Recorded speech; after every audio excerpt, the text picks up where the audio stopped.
In this week's parsha, we have the story where Moshe Rabbeinu is telling the Yidden regarding the mun. On Friday, a double portion fell, and Moshe Rabbeinu is telling them they should eat the second portion on Shabbos. And Moshe says, "Ichlu hayoim, eat it today, ki Shabbos hayoim la Hashem, because today is Shabbos for Hashem, and hayoim loisim tzu, but today you're not going to be finding mun in the field." In this pasuk, the word hayoim appears 3 times. Chazal learn out from this. The Gemara says, from here we learn the obligation of eating 3 meals on Shabbos. Now, even though eating a meal usually consists of having bread, excuse me, we find regarding the third meal, shalashudas, sudas shlishis, we find a machloikas whether you actually have to have bread.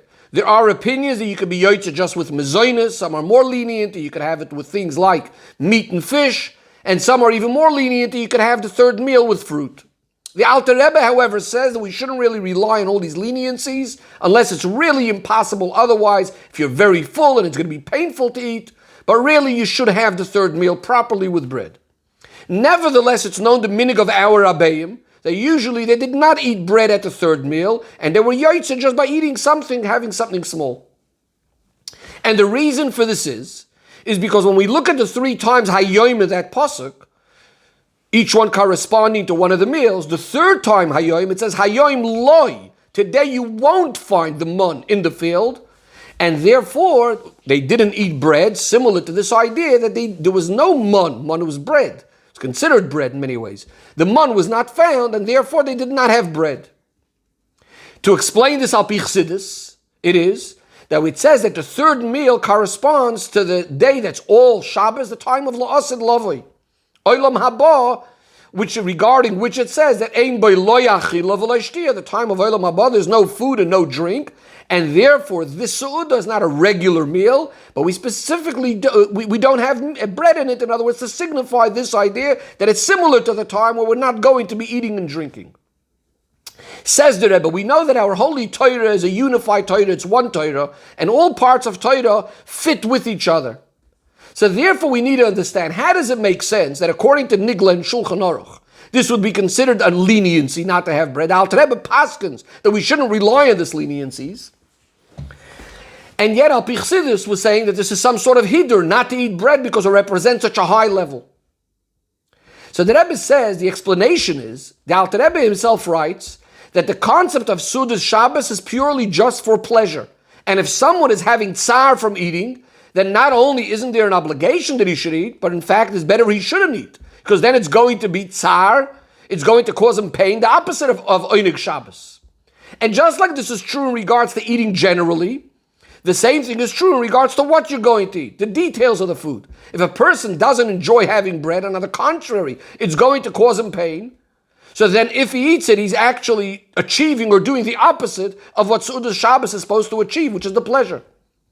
Says the Rebbe, therefore, when you have a person that feels the amazing high level that's happening at this time of the Sudas Shlishis, that this is Me'ein Olam Haba, and therefore he's going to have pain to eat bread at that time, then not only isn't there an obligation, he doesn't have the obligation to eat bread, but in fact it would be considered a hidur not to eat it, because that's the way he's going to have his oinig. And therefore he'll be yotzeh just by tasting something, just by having something. And therefore the Rabbeim that felt this tremendous oir of this time were yotzeh just by eating or tasting something small. And this, in a similar way, the Hasidim that are makusher to them and learn their Torah in order to act upon their Torah also follow in this path. Says the Rebbe, but we still need to understand. If that's the case, maybe we shouldn't eat anything at all by the third meal. Now, in some places, it sounds like that the reason why we do have something is because the third meal is only me'ein olam haba. It's only similar to the time of olam haba, but it's not mamash olam haba. In other words, it's a certain chisaron, it's a certain disadvantage that we still have to eat something at least.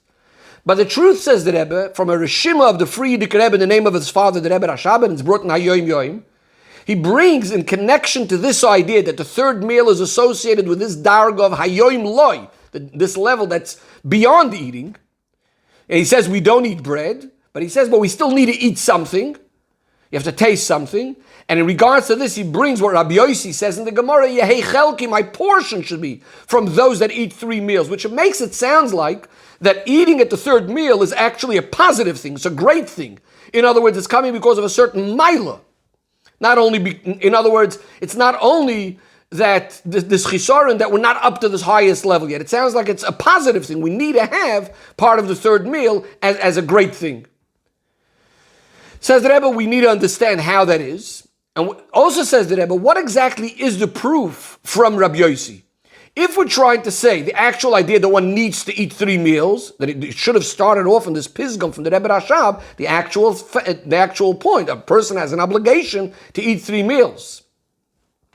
And if he's trying to bring out the point that the reason of why you have to eat something, taste something, in other words, the mile of tasting something at least, how do you see that in the words of Rabbi Yossi? Simply, you look at Rabbi Yossi, it sounds like you have to have 3 proper meals. Says the Rebbe, we're going to understand this by first understanding what Rabbi Yossi is actually saying. The din of having 3 meals is not some sort of hidur. It's not some sort of extra inyan. It's an explicit, specific, clear din in the Gemara. So what does Rabbi Yossi mean when he says, Yehei Chelki, may my portion be from those that eat 3 meals? It sounds like it's a big deal. It's a big idea that he's going to have. So the explanation is, says the Rebbe, when we say that in Olam Haba there is no eating and no drinking, etc., we don't mean that we're suddenly going to lose the qualities of the Yiddish guf, of the Yiddish body. What we are saying is that the connection between the neshama and the body won't have to be through physical food. But there's still going to be the physical body, and in fact, Chassidus, as we know, Paskins like the Ramban, that the main shleimus of Olam Haba is specifically at the time of Tchias HaMesim, specifically at the times when we have a neshama in a guf, because there's a special quality, a special advantage in the body of a Yid. Says the Rebbe, based on this we can now say that there's actually, yes, a certain milah, not like we thought before, that it's just we cannot eat, because we're not up to the level of loss and lovey, so at least we have something. The Rebbe says, no, there's a specific milah by having some food by the third meal. Why? Since this Su'udah is supposed to be resembling and similar and connected to La'asad Lavoi, and La'asad Lavoi, there's going to be a physical body that's going to be getting the reward for everything in this world. So therefore, our body right now also has to be feeling some pleasure in this meal by eating something at least. In other words, on the one hand, yes, we're not having bread, representing this great gili that's going to be lost in lavoi, where ein bo lo yachila v'lo yishtir, but at the other end, we are tasting something, we're having something to represent this idea that there is still a gashmias, the kaguf, and it's still associated with gashmias. The Rebbe says furthermore, we know that it says clearly that la'asid lavoi, there's going to be a physical meal of the leviosan and the shoyer habor. And to hint to all of this, that's why we eat at least something, we at least taste something. The Rebbe now takes us all to a deeper level, to another level. And the Rebbe says the fact that the ultimate reward is to the neshamas as they are in the guf is because when Mashiach is going to come, it's going to be nizgala, going to be revealed, the milah, the advantage that the guf has over the neshama. It's explained in Chassidus that specifically in the guf, you have the koyach of atzmus, of the very essence of Hashem, is dafka the one that's creating the guf. And the neshama is going to come to appreciate atzmus dafka from the guf. It's called the neshama is going to be sustained through the guf. Says the Rebbe, therefore, the fact that we are tasting something, that we are eating something now is actually coming to emphasize this special milah, that there's still a guf, and that the guf is eating something, having something, etc., to emphasize the milah of the gashmis and the milah of the guf. Says the Rebbe, now we can understand the deeper meaning of what Rabbi Yossi was saying. Yechelki me oichlei. My portion should be from those that eat the 3 meals, meaning to say that he should be able to actually eat something, not just abstaining from the eating and being on the level of hayoim loy because we don't eat at this meal.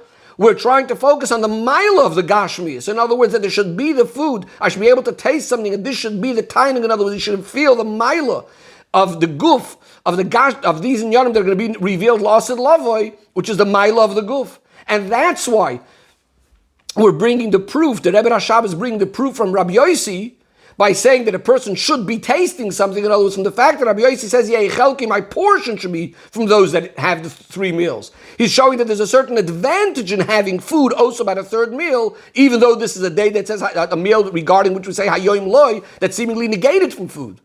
And with this, he's giving us the koyach that we too should be able to eat something by this meal, but again, not in a way that it's diminishing or taking away from the hayoim loy, from these great giluyim of lasid, but on the contrary, that we feel in the food itself that we're eating the maila of the Shabbos, the great Shabbos of the future, the time when the neshama will be sustained by the guf.